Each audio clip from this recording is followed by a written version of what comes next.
रहबर शरीयत ताजुल मशाइख गौहर सादात मखज़न रूहानियत ताजदार अहले सुन्नत हज़रत पीर सैयद अलहाज दादा बाबू कादरी फ़ातिमी, स्टेज पर रौनक अफरोज़ ज़ीवकार हज़रात सादात किराम, लाइक सद एहतराम हज़रात उलमाए किराम, बुज़ुर्ग दोस्तों, अस्सलामु अलैकुम वरहमतुल्लाहि वबरकातुहू। नहमदुहु व नुसल्ली अला रसूलिहिल करीम, अम्मा बाद फ़ऊज़ु बिल्लाहि मिनश शैतानिर रजीम, बिस्मिल्लाहिर रहमानिर रहीम। अला इन्ना औलिया अल्लाहि ला खौफुन अलैहिम व ला हुम यहज़नून। सदक़ल्लाहु मौलाना अज़ीम व सदक़ रसूलुहुन नबियुल अमीनुल मतीनुल करीम व नहनु अला ज़ालिका लमिनश शाहिदीन व शाकिरीन वल्हम्दुलिल्लाहि रब्बिल आलमीन। आइए हम और आप मिलकर दोनों जहां के ताजदार मालिक व मुख्तार, शफीउल मुज़नबीन, अनीसुल गरीबीन, मुरादुल मुश्ताकीन, ताहा व यासीन, हुजूर सरापा नूर अहमद मुस्तफ़ा मोहम्मद मुस्तफ़ा सल्लल्लाहु ताला अलैहि वसल्लम की बारगाह में बुलंद आवाज़ से हदिया दरूद व सलाम का नजराना पेश करे और पढ़े अल्लाहुम्मा सल्ली अला सैयदना व मौलाना मुहम्मदिन व बारिक व सलीम सलातो व सलाम अलैका या रसूलल्लाह। सर दर पर सैयद के झुकाना सबके बस की बात नहीं, सर दर पर सैयद के झुकाना सबके बस की बात नहीं, आले नबी के नाज उठाना सबके बस की बात नहीं, आले नबी के नाज उठाना सबके बस की बात नहीं। और कदमों में साफा रखना डोली पे बिठाना मिन्नत से, कदमों में साफा रखना डोली पे बिठाना मिन्नत से, सैयद को कांधे पे उठाना सबके बस की बात नहीं, सैयद को कांधे पे उठाना सबके बस की बात नहीं। और सैयद की निस्बत भी किस्मत वालों को ही मिलती है, सैयद की निस्बत भी किस्मत वालों को ही मिलती है, इनसे वाबस्ता हो जाना सबके बस की बात नहीं, इनसे वाबस्ता हो जाना सबके बस की बात नहीं। और खूने शहे कौनैन की निस्बत फजले खुदा से मिलती है, खूने शहे कौनैन की निस्बत फजले खुदा से मिलती है, ऐसा मिले पाकीज़ा घराना सबके बस की बात नहीं, ऐसा मिले पाकीज़ा घराना सबके बस की बात नहीं। और अच्छे अच्छे देखकर दादा बापू को ये कहते हैं, तो जो चाहूंगा, अच्छे अच्छे देखकर दादा बापू को ये कहते हैं, आलम को दीवाना बनाना सबके बस की बात नहीं, अच्छे अच्छे देखकर दादा बापू को ये कहते हैं, आलम को दीवाना बनाना सबके बस की बात नहीं। पढ़िए दुरूद अल्लाहुम्मा सल्ली अला सैयदना व मौलाना मुहम्मद सलातो व सलाम अलैका या रसूलल्लाह। जी भाई हजरत अल्लामा मौलाना मुफ्ती निज़ामुद्दीन साहब किबला तशरीफ ला रहे हैं, हम उनके इस्तकबाल के लिए जगह दे दें। नाराए तकबीर, नाराए रिसालत, सिलसिले कादरिया, खानदाने अहले बैत, उलमाए अहले सुन्नत, उलमाए अहले सुन्नत, सिराजुल फुक़हा, सिराजुल फुक़हा, नाराए तकबीर, नाराए रिसालत। हज़रत अल्लामा मौलाना मुफ्ती निज़ामुद्दीन साहब किबला तशरीफ ला चुके हैं।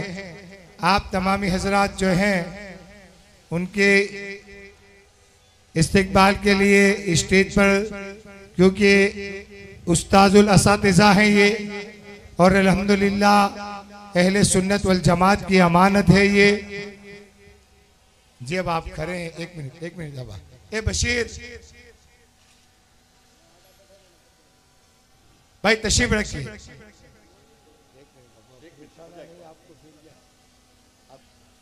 कहेंगे बशीर भाई आप तशरीफ रखिए। हाँ हाँ आप लोग तशरीफ रखिए, आप लोग तशरीफ रखिए। हमारे हाफिज बशीर साहब जो बाबा के मुरीद भी हैं, खादिम खास है, मकबूल टूर्स एंड ट्रैवल्स के मालिक हैं, उनकी तरफ से पीर तरीक़त सरकार सैयद दादा बापू की बारगाह में ये अकीदत का इज़हार किया जाता है, नाराए तकबीर, नाराए रिसालत, सैयदी सरकार दादा बापू किबला, खानदान अहले बैत, उलमाए अहले सुन्नत। भाई शुक्रिया। वक्त बहुत तेजी के साथ आगे बढ़ रहा है। हमारे मोहसिन गिरामी पीर बापू साहब किबला का खिताब आप समाअत फरमाएं। एक बार दरूद पाक का नजराना पेश करें। अल्लाहुम्मा सल्ली अला सय्यदना मौलाना मुहम्मदिन व बारिक व सल्लिम सलातु व सलाम अलैका या रसूलुल्लाह। पीर तरीक़त सैयद गुलाम अली बापू की उर्स की तकरीब में हम और आप यहाँ पर हाजिर हैं। अल्हम्दुलिल्लाह ये गुजरात का एक ऐसा वाहिद उर्स पाक है। शरीयत के मुताबिक उर्स तो कई होते हैं, लेकिन इतनी बड़ी तादाद में अगर कोई उर्स है पूरे गुजरात का जो शरीयत के मुताबिक अदा किया जाएगा तो ये गुलाम अली बापू का उर्स है, जिसमें न खुराफात है, न ढोल है, न ताशा है, न गाजा है, न बाजा है। सिर्फ बातें होती है तो दीन की बातें होती है, इस्लाम की बातें होती है, कुरान की तालीम की बातें होती है। उर्स की तकरीब में हम आते हैं, बुजुर्गों की बारगाह में हमारी हाजिरी होती है। कोई अजमेर शरीफ जाता है, कोई कलियर शरीफ जाता है, कोई निजामुद्दीन महबूब इलाही में जाता है, कोई बगदाद में पीराने पीर दस्तगीर की बारगाह में जाता है। एक शख्स ने हजरत अल्लामा फजलुर रहमान गंज मुरादाबादी से सवाल किया कि हुजूर, क्या हम अपने घर से अगर किसी वली अल्लाह के उर्स के मौके पर फातिहा पढ़ें तो क्या वली अल्लाह को उनके दरबार में मिल जाएगी? कहाँ मिल जाएगी। कहा वली अल्लाह अपनी बारगाह से, अपने दरबार से हमारे लिए दुआ करें तो क्या हमको हमारे घर पर पहुंच जाएगी? कहा हाँ पहुंच जाएगी। तो कहा फिर उर्स में जाने के लिए लोग इतना खर्चा क्यों करते हैं, सोबतें मुश्किलें क्यों बर्दाश्त करते हैं? बसों का सफर, ट्रेन का सफर, गाड़ियों का सफर, हवाई जहाज का सफर करके उर्स की तकरीब में वहां पर क्यों हाजिरी देते हैं? हम अपने घर से फातिहा पढ़ें, अल्लाह वालों को उनके मजार पर मिल जाएगी, अल्लाह वाला वहां से दुआ करेगा, हमको हमारे घर पर मिल जाएगी। ये सवाल हजरत फजलुर रहमान गंज मुरादाबादी रहमतुल्लाह ताला अलैह से उनके एक मुरीद ने किया। तो हजरत जिस वक्त सवाल किया तख्त पर बैठे हुए थे, मसनद पर बैठे हुए थे, और एक आपका मुरीद आपको हवा देने के लिए पंखा जल रहा था, पंखा कर रहा था। आपने उस मुरीद से कहा, अच्छा तूने जो सवाल किया है अब ये सवाल 20 कदम दूर चला जा, 20 कदम दूर जाकर के ये सवाल कर। वो शख्स 20 कदम दूर चला गया। कहा क्या कहना चाहता है? कहा हम अपने घर से फातिहा पढ़े, नजरो न्याज करें तो क्या वली अल्लाह को उनके घर पर पहुंच जाए, उनके मजार पर पहुंच जाएगी? कहा हाँ पहुंच जाएगी। कहा वली अल्लाह अपने आस्ताने से हमारे लिए दुआ खैर करे तो हमको हमारे घर पर मिल जाएगी? कहा हाँ मिल जाएगी। फिर आपने इरशाद फरमाया, मेरी आवाज तुझे पहुंच रही है? कहां पहुंच रही है। तेरी आवाज मुझे आ रही है? कहां हाँ आ रही है। कहा आप करीब आ जा। करीब आ गया, करीब आकर के बैठा। आपने इरशाद फरमाया, अच्छा ये बता 20 कदम दूर जब तू चला गया था तो जब ये मेरा मुरीद मुझे हवा देने के लिए पंखा चला रहा था, ये हवा किसके लिए दे रहा है? कहा हुजूर आपके लिए। कहा 20 कदम दूर तुझे हवा मिल रही थी? कहा नहीं। अब नजदीक आ गया, हवा मिल रही है। कहा हुजूर हवा तो मिल रही है। कहा यह हवा किसके लिए चला रहा है? कहा हवा तो आपको देने के लिए चला रहा है, लेकिन मैं आपके करीब हूं इसलिए हवा मुझे भी मिल रही है। कहा बस यही बात है कि हम आपसे घर से फातिहा पढ़े, वली अल्लाह को उनके आस्ताने पर मिल जाती है, वली अल्लाह अपने घर से हमारे लिए मजार से दुआ करें, हमको हमारे घर पर पहुंच जाएगी।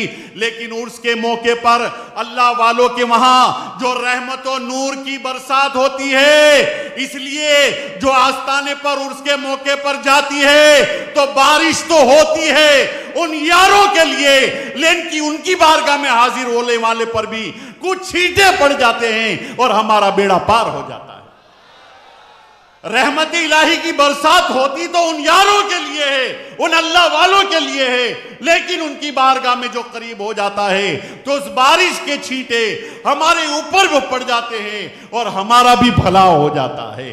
तनज़्ज़लुर रहमा इंदा ज़िक्र सालिहीन, जहां अल्लाह वालों का जिक्र होता है वल्ला वहां अल्लाह की रहमत का नुज़ूल होता है, और जहां कोई अल्लाह वाला जलवागर होता है वहां तो एक लम्हे के लिए भी रहमत इलाही की बारिश नहीं रुकती है। इसलिए अल्लाह वालों की बारगाह में हम हाजिरी देते हैं, इसलिए अल्लाह वालों की बारगाह में हम हाजिरी देते हैं, उनके पास उनकी सोबत में बैठते हैं ताकि अल्लाह की तरफ से जो रहमत इलाही की बारिश नाजिल हो वो हमारे ऊपर भी पड़ जाए और हमारा बेड़ा पार हो जाए।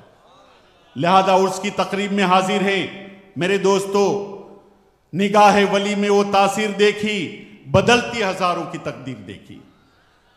यहां तो नजरों से पिलाई जाती है, यहां तो निगाह पड़ती है और काम बन जाते हैं, यहां तो निगाह पड़ती है और 14 तबक रोशन हो जाते हैं।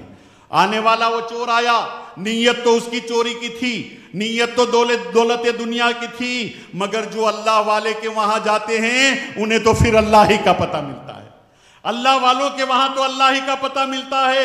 सैयदना शेख अब्दुल कादिर जिलानी की बारगाह में आने वाला वो चोर आया था, नीयत चोरी की थी, दौलत दुनिया की थी, मगर निगाह गौस ने उसको अल्लाह का वली बना दिया।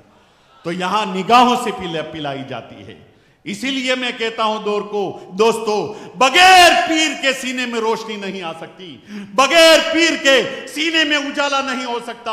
आदमी उस वक्त तक मुकम्मल होता है जब किसी पीर का हाथ लगता है। इसलिए पीरों की सोहबत इख्तियार करो, अच्छे पीरों की बारगाह में जाकर के उनकी सोहबतें, उनकी नसीहतों पर अमल करो तो आपकी दुनिया की जिंदगी भी शानदार होगी और आपकी आखिरत भी शानदार होगी। और पीरों से मोहब्बत कैसी होनी चाहिए, एक बुजुर्ग का एक मैं वाकया सुनाता हूं। एक बुजुर्ग देहात में रहते थे, उनसे घर से 5 किलोमीटर दूर रेलवे स्टेशन था। वो बुजुर्ग का तरीका था, रोजाना 5 किलोमीटर दूर पैदल चल के अपने गांव से जाते, स्टेशन पर जाते, रेलवे स्टेशन पर, और जब दिन में एक मर्तबा ट्रेन आती थी कहीं से, वो ट्रेन आती, वो चले जाती, वो वापस चले जाते। रोजाना का ये मामूल, रोजाना का ये दस्तूर। 5 किलोमीटर दूर आते, स्टेशन पर खड़े रहते, ट्रेन आती, ट्रेन चली जाती, वापस घर चले आते। कई रोज से एक आदमी देख रहा था, उसने कहा हुजूर, न तो कोई आपका मेहमान आता है, न किसी मेहमान को छोड़ने के लिए आते हैं, आप 5 किलोमीटर चल करके रोजाना रेलवे स्टेशन पर क्यों आते हैं? इसकी वजह क्या है? कहा सुनो, इसकी वजह यह है, मेरा कोई मेहमान नहीं आता, मेरा कोई मेहमान को मैं किसी छोड़ने नहीं आता, लेकिन स्टेशन पे आता हूं, ट्रेन आती है, ट्रेन चली जाती है। कहा हुजूर, सिर्फ ट्रेन को देखने के लिए आते हैं? कहा सुनो, बात यह है कि ये जहां से ट्रेन आती है वहां मेरे पीरो मुर्शिद का गांव है, ये वहां से हवाएं लेकर आती है, उन हवाओं का फैज लेने के लिए आता हूं। ये वहां से हवाएं लेकर आती है, मैं उन हवाओं का फैज लेने के लिए आता हूं। यह है मोहब्बत पीरों से, यह है अकीदत पीरों से। इसलिए पीरों की बारगाह में आप हाजिर हैं, अल्लाह से दुआ करें, पीरों का दामन थाम करके मजबूती से रखें। इसलिए तो अल्लाह के रसूल ने इरशाद फरमाया, तरक्तु फीकुम मुस्तक़लेन, अल्लाह के रसूल ने इरशाद फरमाया, मैं तुम में 2 भारी चीजें छोड़ रहा हूं, अगर तुम इसे मजबूती से पकड़े रहोगे तो गुमराह ना होगे। एक अल्लाह की किताब और दूसरी मेरे अहले बैत।